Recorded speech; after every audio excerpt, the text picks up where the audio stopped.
My name is Whitney Sullivan, and I will be giving my proposal for professional learning. Um, Before I start, I do want to make sure that I emphasize that this plan was not determined based on what I observed. I really used the data, trends, patterns from over the years to determine the next steps in our professional learning plan that I think can be used to not only improve student growth, but also improve teacher growth, but also student growth. This because I use data that is rooted in the Learning Forward standard evidence, showing that our process and structure should be driven based on what the data says. And so that'll lead me to my first focus area, which is develop a shared vision and establish common school goals based on the laying foundation continuum rubric. We are at the initiating stage simply because we have a vision, but it has been handed down to us. We haven't, staff members, teachers, parents have not been a part of the process of giving their vision of where we want to see our schools. So I just think more input, more teacher voice being included in that will take us to the next level. Right now, it's a little too broad for too broad, and it doesn't address the specific needs of our school or our students. Moving to focus area two, we I would like to focus on collaborative teams creating smart goals and to monitor progress with them. Based on the rubric, our school is at the implementing stage, meaning that we have goals, but not necessarily they're not necessarily measurable. They're not specific to what we really need to focus on. So I think with strengthening our SMART goals, we really can drive student learning.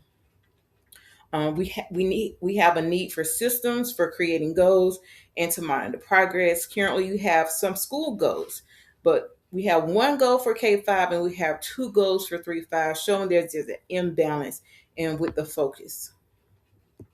Our next focus area is strengthen collaborative inquiry through the analysis of common assessment results. We do have assessments in place, and teachers are using assessment, but we do have a pitfall with how we move forward. How do we respond to students who get it? How do we respond when students don't get it? So we definitely could use some professional learning in this area. Currently, we have 67% of our students with low grade level in reading, and 75% of our students are below grade level in math, indicating there is a need to use the assessment results to target misconception and to close learning gaps. So, going to focus area one, I have a plan starting in during pre planning and in August.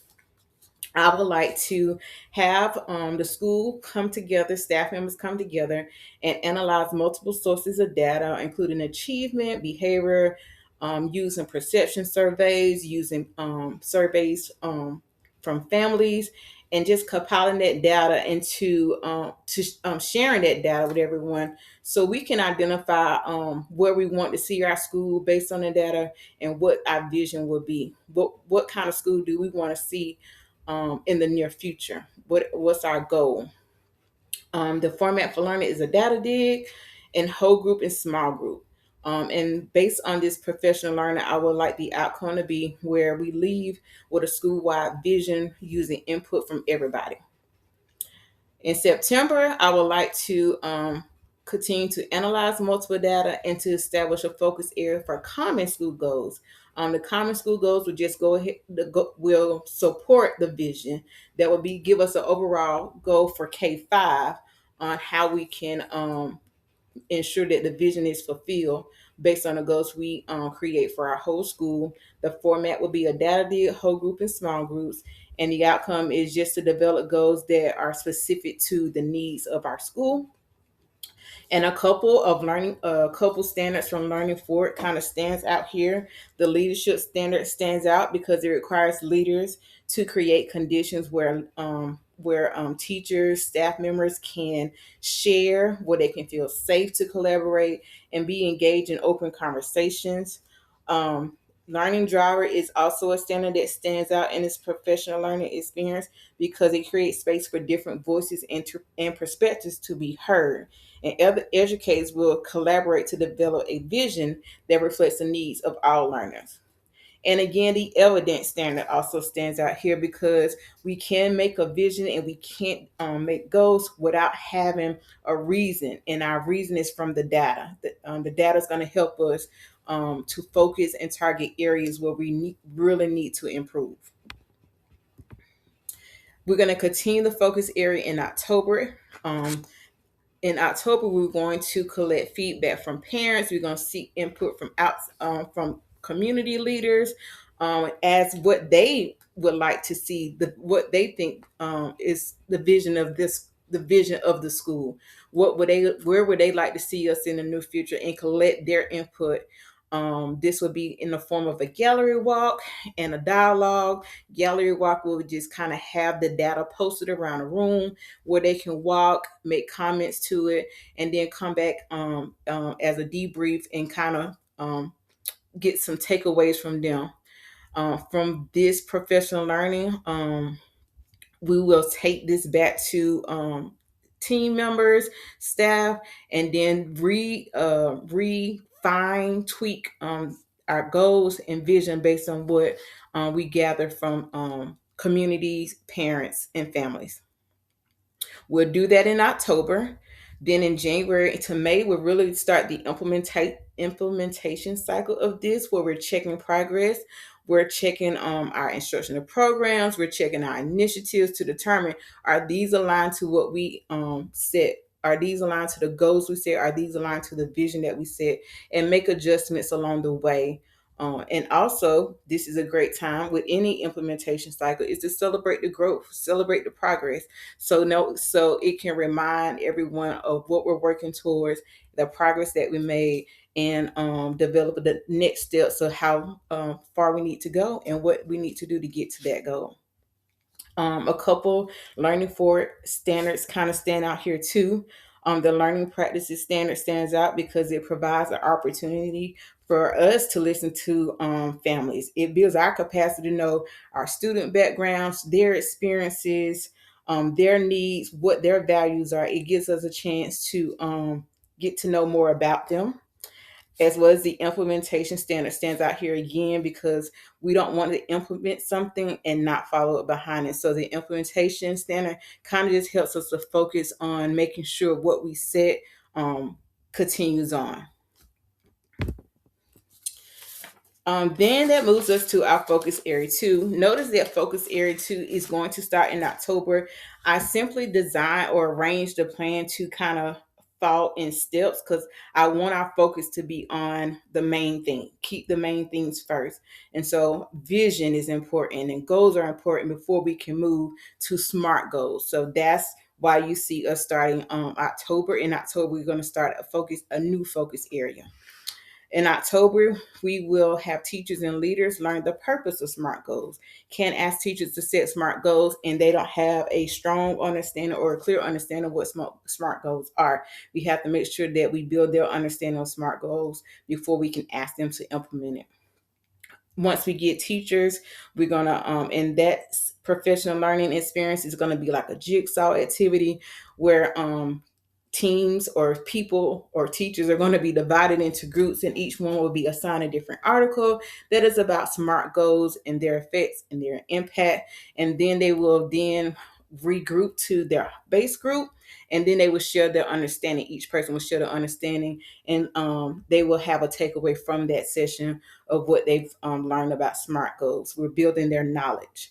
Again, in mid-October, we're still building their knowledge where we're going to take a deeper dive at each component of the SMART goal. We're going to take a deeper dive with the S, the M, A, R, T, just to make sure we lay in a foundation and an understanding for what SMART goals are and what they will do for our school. A couple standards stand out here in this professional learning, professional expertise. Teachers are gaining more understanding. They're building their professional knowledge of SMART goals.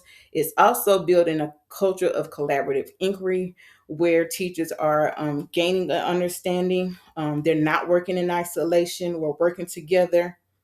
Then, again, they're also building more knowledge about SMART goals by the individual components. We're going to continue focus on collaborative teams and SMART goals in November. In November, teachers and leaders will develop reading and math SMART goals based on their grade level data, meaning that now that they have learned about SMART goals, now they're going to actually apply it and apply it specifically to their grade level needs. The learning design standard stands out with this professional learning experience because teachers are setting relevant and contextualized goals. Instead of creating generic goals, they're using evidence from their own grade level to develop goals that addresses the achievement needs of their learners. Then in November to May, again, we're going to monitor the progress of this. We're going to monitor implementation because we don't want this to fall by the wayside. So we will continue to provide ongoing support, coaching support, feedback to teams on their progress with SMART goals.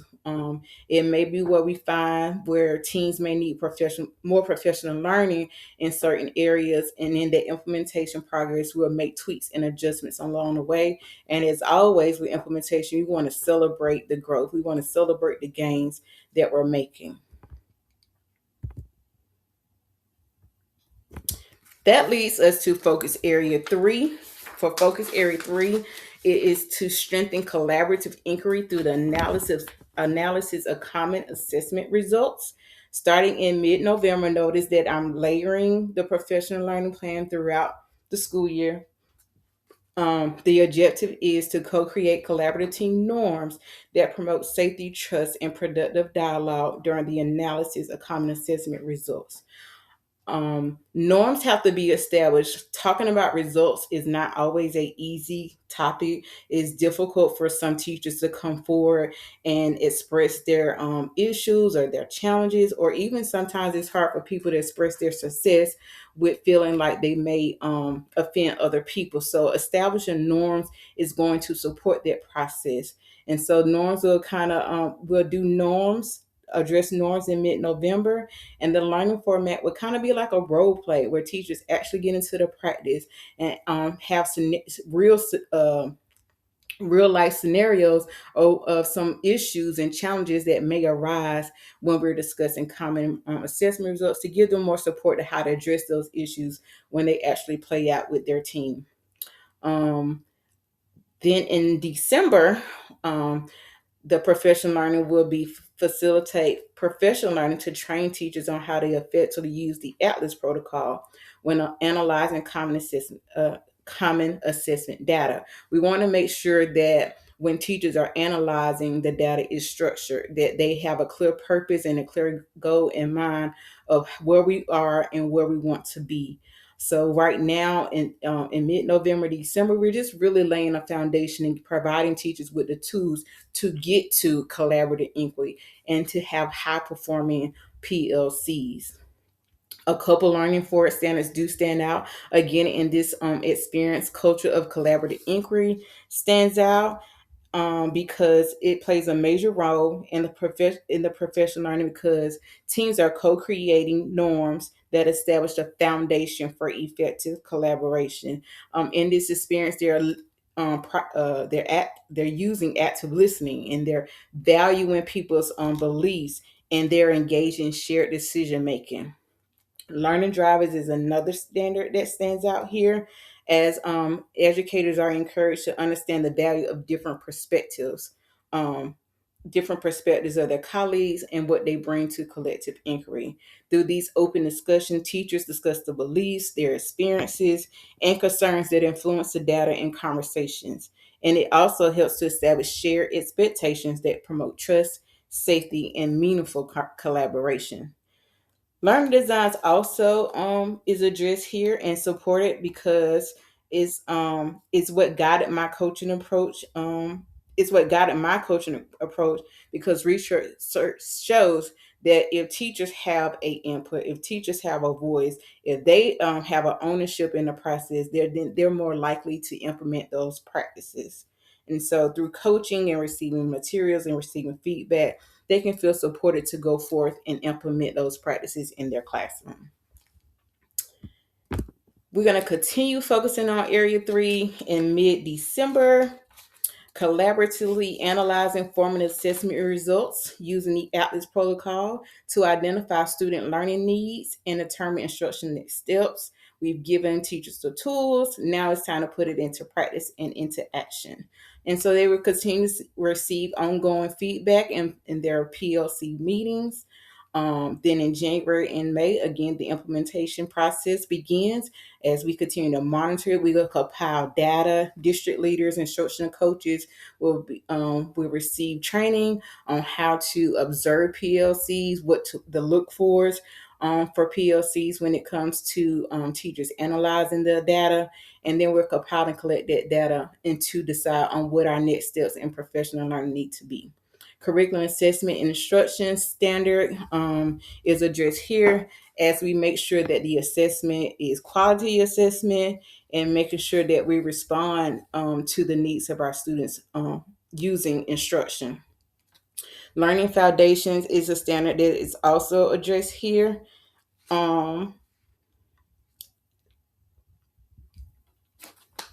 As it relates to how teachers learn. Resources is another standard that is addressed here, as we have to make sure that we secure the appropriate resources for technology for leaders and instructional coaches to compile their data, so it won't be so it'll be streamlined. It'll be consistent practices being in place, and so technology will help us do that. But of course, that's a resource that we need to secure. This concludes my presentation and proposal for my professional learning. I believe with this timeline and strong processes in place, combined with ongoing monitoring, our schools will show improvement, and teachers will grow and students will achieve. Thank you for your time and consideration.